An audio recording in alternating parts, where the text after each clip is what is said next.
அனைவருக்கும் வணக்கம். தளபதியின் ஜனநாயகன் பொங்கலுக்கு ரிலீஸ் ஆக வேண்டிய படம் பார்த்தீங்கன்னா சென்சார் பிரச்சனை காரணமாக தள்ளி தள்ளி போயிட்டு பார்த்தீங்கன்னா இப்பயும் அந்த படம் ரிலீஸ் ஆகுமா என்னன்னு தெரியல. இணையதளத்தில் கசிந்த பின்பும் இந்த படத்தின் பிரச்சனை தொடர்ந்து போய்கொண்டே இருக்கிறது. இதுல சென்சார் பிரச்சனை தான் காரணமா அப்படின்னு நம்ம நினைச்சோம்னா அதுதான் இல்லைன்றது ஒட்டுமொத்த தமிழ்நாட்டு மக்களுக்கும் தெரியும். அது ரசிகர்கள், அதாவது விஜய் ரசிகர்கள் ஒட்டுமொத்தமாக தெரியும். விஜயின் அரசியல் வருகை காரணமாக விஜய் பழிவாங்குறாங்க அப்படின்றதே நம்ம ஓப்பனாகவே பேசலாம்னு வச்சுங்களேன். அந்த காரணங்கள் இருந்தாலுமே தற்போது ஏன்னா எப்படியாவது எலெக்ஷன் முடிஞ்சு படம் ரிலீஸ் ஆகும்னு நினைக்கும் பொழுது பார்த்தீங்கன்னா எலெக்ஷனுக்கு முன்னாடி 10 நாளுக்கு முன்னாடியே பார்த்தீங்கன்னா இணையதளத்தில் வெளியாகி சர்ச்சையை ஏற்படுத்தியது. இதில் காவல்துறை 9 பேர் மேல வழக்கு பதிவு செய்து பார்த்தீங்கன்னா விசாரணை மேற்கொண்டு வந்தாங்க. இதில் முக்கியமாக எடிட்டர் பிரசாத் மீது சந்தேகம் ஏற்பட்டு அவர் மீது தொடர்ந்து விசாரணை மேற்கொள்ளும் பொழுது பார்த்தீங்கன்னா சினிமாவுக்கு சம்பந்தம் இல்லாத ஒருத்தர் உமா சங்கரன் அப்படின்ற ஒரு இன்ஜினியர் இதில் சிக்கியிருக்காருங்க. அது எப்படி சிக்கினாரு, என்ன நடந்துச்சு அப்படின்ற விஷயங்கள் தற்போது வெளியே இருக்கிறது. அந்த விஷயங்களை இந்த வீடியோவில் முழுசாவே அலசிடலாம். ஒன்றுமே கிடையாது. விஜய் அவர்கள் அரசியல் வந்ததுக்கு அப்புறம் எல்லா பக்கமும், அதாவது விஜய் அவர்கள் கூறினார் பார்த்தீங்களா, ஒருத்தனை சுற்றி சுற்றி எல்லாருமே அடிக்கிறாங்க, அதாவது எல்லாருமே பயந்து கொண்டு பேசுகிறார்கள், பயந்து கொண்டு முடக்க நினைக்கிறார்கள், என்னை ஓரங்கட்ட நினைக்கிறார்கள் அப்படின்ற விஷயங்களை ஓப்பனாக பேசினாரு. அந்த விஷயங்கள் அவரோட படத்துக்கும் பொருந்தும் அப்படின்னு நம்ம எடுத்துக்கலாம். ஏனென்றால் ஏன்னா விஜயின் அரசியல் வருகைக்கு அப்புறம் ஒட்டுமொத்த மக்களின் பார்வையுமே விஜய் மீது போனது. அப்போ அரசியல் கட்சியில் இருக்கவங்க எல்லாரும் விட்டுருவாங்களா? இங்க மக்கள் சக்தியே மகேசன் சக்தின்றது அவங்க தான் தெரியுமே. இந்த மக்களை ஏமாத்தி பிழைக்கிறது தான் இவங்களோட வேலையே. அதே மாதிரி பார்த்தீங்கன்னா விஜயை எப்படியாவது முடக்கணும், அவரை செல்வாக்கை உடைக்கணும் அப்படின்னு சொல்லிட்டு ஜனநாயகன் படத்தின் மீதும் அவர்கள் பார்வைப்பட்டு விட்டது அப்படின்னு தான் சொல்லலாம். ஆனால் தற்போது இந்த பிரசாத் அப்படின்றவர் பார்த்தீங்கன்னா எப்படி இந்த படத்தை திருடி வெளியிட்டார் அப்படின்ற விஷயங்களை பார்த்தீங்கன்னா முழுசாவே பார்க்கலாம். இவர் இந்த எடிட்டர் பார்த்தீங்கன்னா ஜனநாயகன் படத்தோட எடிட்டிங் வேலை போயிட்டு இருக்கும்பொழுது இவர் இந்த பிரசாத்ன்றவர் அங்கே வேற ஒரு படத்துக்கு எடிட்டிங் வேலை பார்க்கறதுக்கு வந்திருக்காருங்க. இந்த பிரசாத் என்றவர் பார்த்தீங்கன்னா விவசாய குடும்பத்தை சேர்ந்தவர், ரொம்ப ஏழ்மையானவர், ரொம்ப கஷ்டப்பட்டு தான் எடிட்டர் வேலைக்கு வந்திருக்காரு அப்படின்னு சொல்றாங்க. அதாவது கற்றுக்கிட்டாருன்னு சொல்றாங்க.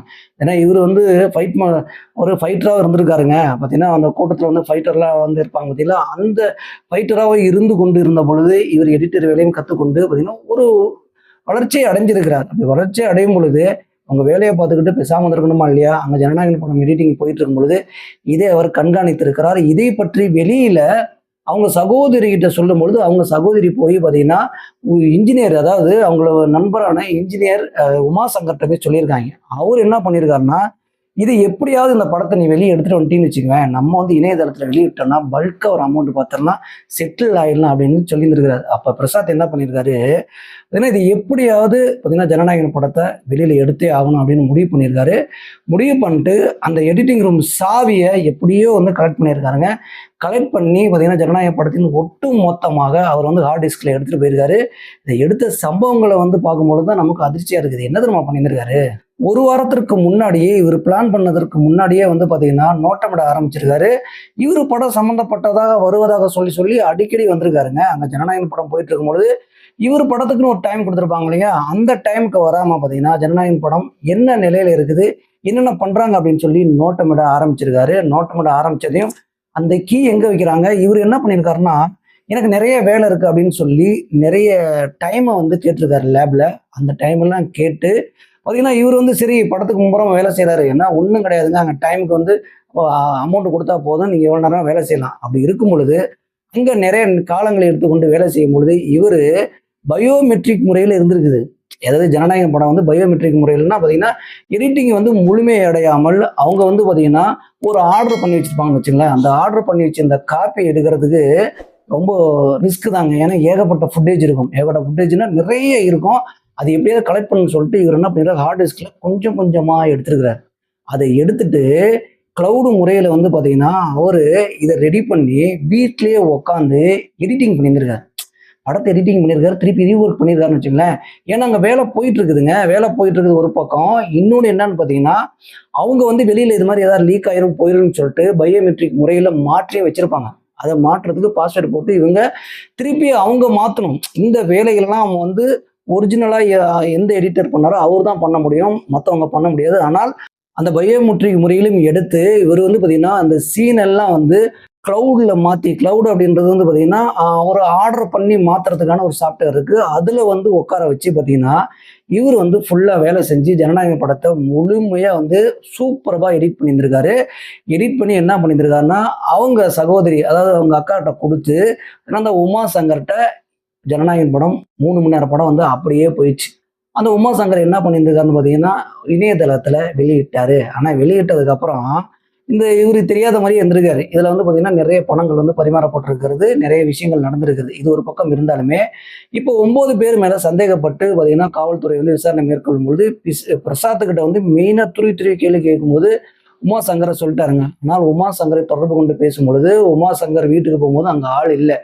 உமா சங்கருக்கு போன்ல தொடர்பு கொண்டு நீங்க வந்து விசாரணைக்கு உட்படுத்தலைன்னா பிரச்சனை வேற மாதிரி போகும்னு சொன்னதுக்கு அப்புறம் இவர் என்ன பண்ணியிருக்காருன்னா ஹாஸ்பிட்டல்ல போய் அட்மிட் ஆயிட்டாரு. அட்மிட் ஆகி எனக்கு வந்து பார்த்தீங்கன்னா இதய பிரச்சனை இருக்குது அப்படின்னு சொல்லிட்டு அங்கே டியூபோடு இருந்துக்கிட்டு பார்த்தீங்கன்னா காவல் நிலையத்துக்கு வந்திருக்கிறாரு. அதுக்கப்புறம் வந்து சென்னை உச்சநீதிமன்றத்தில் வந்து முன்ஜாமீன் கேட்டிருக்காருங்க.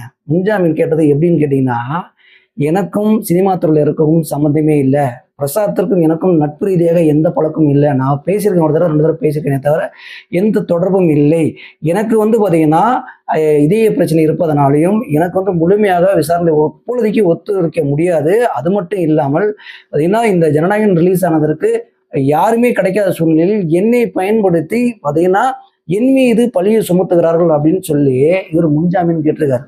அப்போ காவல்துறை சும்மா விட்டுருமா? எப்பா அந்த உமாசங்கரோட மொபைலை வாங்கி பார்த்ததுல இவர் தான் வந்து அப்லோட் பண்ணியிருக்காருன்னு சொல்லி டேட்டா ஃபுல்லாக எடுத்துட்டாங்க. இப்போ என்ன பண்ணுவார் உமாசங்கர்? இந்த உமாசங்கர் தாங்க முழுக்க காரணம். அதாவது இந்த பிரசாத் வந்து பேசாம தான் இருந்திருக்காரு. அந்த பிரசாத்துக்கு வந்து இந்த உமாசங்கர் இன்ஜினியர் அவர்கள் வந்து பணத்தாசை காட்டி, அவர் சகோதரிக்கும் பணத்தாசை காட்டி ஜனநாயகன் படத்தை இணையதளத்தில் வெளியிட்டு விட்டார்கள். அதற்கு பின்பாக இவர்கள் மூவரும் பணத்திற்காக மட்டும்தான் பண்ணார்களா, இல்லை இதற்கு பின்னாடி ஏதாவது அரசியல் காரணங்கள் இருக்கிறதா அப்படின்னு சொல்லி போலீஸ் வந்து துருவி விசாரணை மேற்கொண்டு வராங்க. இதுல வந்து உமாசங்கர் ஒத்துக்கொள்ள விட்டாலுமே அவர் எவிடன்ஸை வந்து கலெக்ட் பண்ணிட்டாங்க. இனிமே ஒன்றும் பண்ண முடியாது வச்சுங்களேன். ஆனால் இதற்கு பின்னாடி அரசியல் காரணங்கள் இருக்கும் அப்படின்றது பார்த்தீங்கன்னா தமிழக வெற்றி கழகத்தோட தரப்புல வந்து கூறப்படுகிறது. இதுல வந்து ஜனநாயகம் தயாரிப்பாளர் வந்து விடுவதாக இல்லை, தொடர்ந்து இவர் மீது நடவடிக்கை எடுக்க வேண்டும். முன்ஜாமீன் தயவு செய்து கொடுக்கக்கூடாது. ஏனென்றால் 9 பேருமே வந்து இந்த உமாசங்கர் மீது தான் குற்றம் சாட்டுகிறார்கள். இதுல பிரசாத் முக்கிய காரணமாக எல்லா எவிடன்ஸையும் எடுத்து வச்சு தான் சொல்லியிருக்காருங்க. உமாசங்கர் தான் என்கிட்ட கூறினாரு, அவர்கிட்ட தான் நான் அந்த ஃபுட்டேஜ், அதாவது ஜனநாயகன் படத்தை முழுசா அவர்கிட்ட தான் கொடுத்தேன், அவர் தான் இணையதளத்துல பதிவேற்றணும் அப்படின்ற விஷயங்கள்லாம் சொன்ன விஷயங்களை சுட்டி காட்டி முன்ஜாமீன் வழங்கக்கூடாது அப்படின்னு சொல்லி உச்சநீதிமன்றத்துல வாதங்களை வச்சிருக்காங்க. இப்பொழுது உமாசங்கருக்கு முன்ஜாமீன் கொடுக்கப்படலை. ஆனால் முதன்மை குற்றவாளி யாருன்னா பிரசாத், 2ஆம் குற்றவாளி பார்த்தீங்கன்னா உமாசங்கர் என்பது நிரூபிக்கப்பட்டு விட்டது. இதுல ஒரே ஒரு விஷயம்தாங்க, இதுல விஜய் வந்து அரசியல் வந்ததுக்கு அப்புறம் ஏகப்பட்ட பிரச்சனை போயிட்டு இருக்கிறது. இதுல இவனுங்க ஒரு உள்குத்து வேலை பண்ணி பார்த்தீங்கன்னா எப்படி பிரச்சனை திசைத்து போட்டிருக்கான்னு மட்டும் பாருங்களேன்.